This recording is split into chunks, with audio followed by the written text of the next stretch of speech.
শুনানি চলছে, তার উপর দাঁড়িয়ে এই মুহূর্তে কোনো মন্তব্য করব না, কারণ ওখানে আমাদের আইনজীবীরা আছেন, দলের শীর্ষ নেতৃত্ব, তারা নজর রেখেছেন বিচার ব্যবস্থার বিষয়ে।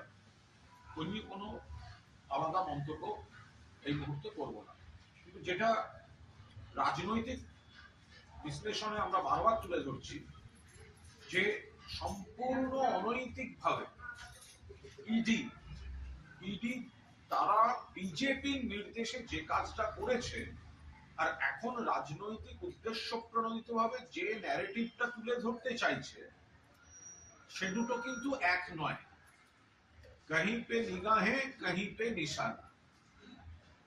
2020-21 সালের মামলা যদি এত জরুরি, এত গুরুত্বপূর্ণ হয়, তাহলে 5-6 বছর বাদে বিধানসভা নির্বাচনের মুখে আইপ্যাকের অফিসে তল্লাশি কেন, যেখানে আইপ্যাক প্রথমত মামলার সময় আইপ্যাকের কর্তা ছিলেন প্রশান্ত কিশোর, তাকে কিছু করা হলো না, এলো এখন প্রতীক জৈনের কাছে, যেটা যে সংস্থা এই ইলেকশনে আমাদের প্রচারের উপদেষ্টা বা সহযোগী সংস্থা।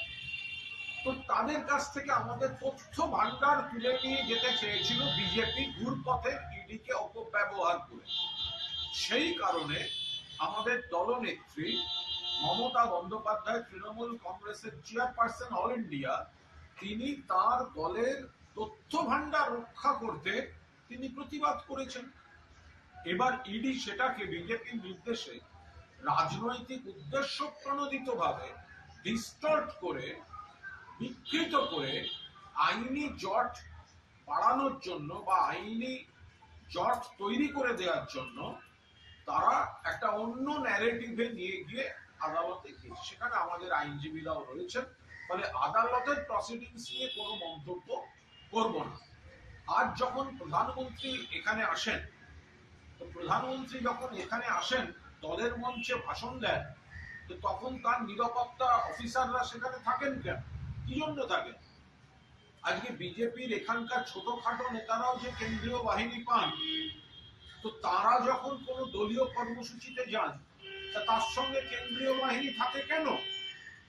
তো মাননীয় যখন নিজের দলের তথ্য ভান্ডার রক্ষা করতে গেছেন দলনেত্রী হিসাবে, কিন্তু তিনি ব্যক্তিগতভাবে যে প্লাস নিরাপত্তা কভারেজে রয়েছেন, উনি কোথাও মুভ করছেন, সেটা শুনে পুলিশ তো নিরাপত্তার স্বার্থেই যাবে, কিন্তু পুলিশের ওইখানে কোনো ভূমিকা ছিল না।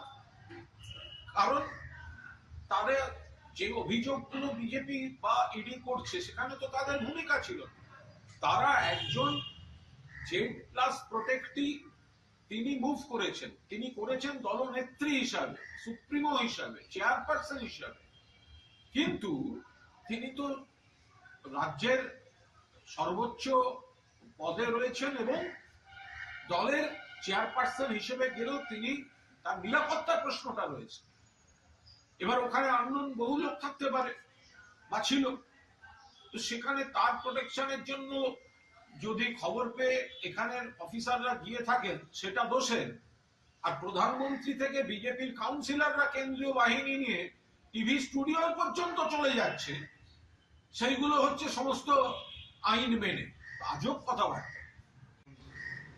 মুখার্জি তিনি একটা আবেদন করেছিলেন মালদাতে কোতোয়ালি থানায় সম্ভবত, সেখানে তিনি বলেছেন যে শুভেন্দু অধিকারী তার ব্যক্তিগত ব্যাপার নিয়ে প্রকাশ্যে মিথ্যা আক্রমণ করেছেন, সেই নিয়ে একটা মামলাও কেস হয়েছে। আজকে হাইকোর্টে উঠেছিল, শুভেন্দু অধিকারী হাইকোর্টে গিয়েছিলেন, যেহেতু তাকে তলব করেছিল কলকাতা থানা, এক সপ্তাহের মধ্যে তলব।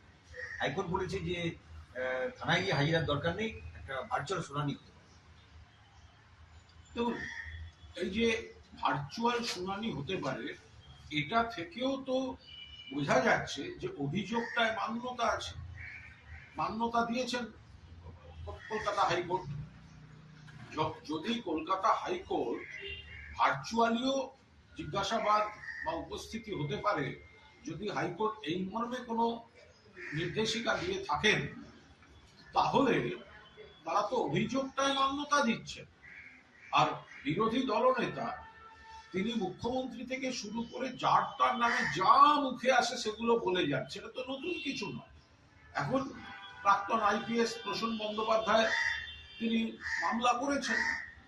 এবার সাধারণ মানুষের জন্য আইন একরকম হবে, তাদের গিয়ে থানা বা অমুক জায়গায় যেতে হবে, আর বিরোধী দলনেতা বারবার এগুলো বলেও পার পেয়ে যাবেন, সেটাও তো দেখতে খারাপ লাগে। তবে বিচার ব্যবস্থার প্রতি আমাদের পূর্ণ আস্থা আছে এবং এই ভার্চুয়াল কথাটাকে মেনশন করে সেখানে নিশ্চিতভাবে এই প্রসূন বাবুর অভিযোগকেই মান্যতা দিয়েছে কলকাতা হাইকোর্ট।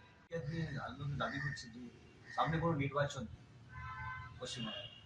দেখুন, আমি আবার বলছি, আইনি যে প্রসিডিংস চলছে সুপ্রিম কোর্টে তার উপর কোনো মন্তব্য করবো না, কারণ ওখানে আমাদের লয়াররা রয়েছেন, দলের শীর্ষ নেতৃত্ব দেখছেন। কিন্তু কিছু কিছু তথ্য এমন আসছে যে ইডির আইনজীবী বলছেন বাংলায় নাকি কোনো নির্বাচন নেই এখন। কি পাগল!